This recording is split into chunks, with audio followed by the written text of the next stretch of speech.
Personil penjagaan Sat Samapta Polres Langsa, bersama tim Inavis dan personil lainnya, gerak cepat ke lokasi penemuan yang diduga bom mortir, usai menerima laporan dari seorang ibu, yang bekerja sebagai pemulung, bersama suaminya, di kota Langsa, Provinsi Aceh.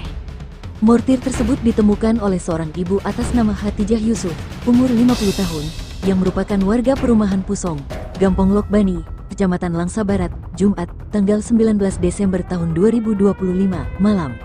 Ianya menceritakan kepada petugas Sat Samapta yang sedang melaksanakan tugas penjagaan di Mapolres Langsa. Pada saat itu, seorang ibu atas nama Hatijah Yusuf sedang berkeliling mencari dan mengumpulkan barang bekas untuk dijual.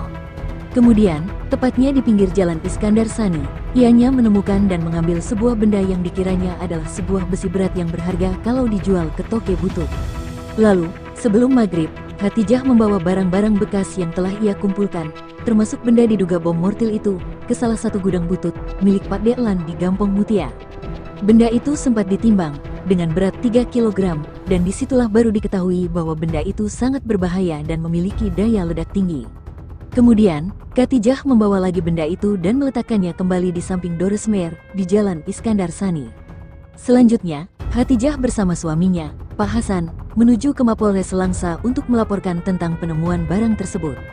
Usai menerima laporan itu, Kasat Samapta Polres Langsa, AKP Jufrizal, SH, MH, bersama anggotanya dan tim Inavis, bergerak, respon cepat menuju ke lokasi untuk melakukan pengamanan dan memasang garis line.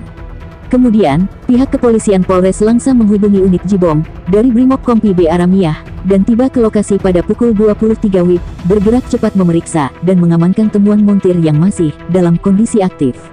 Sehingga, info ini kita terbangkan ke udara.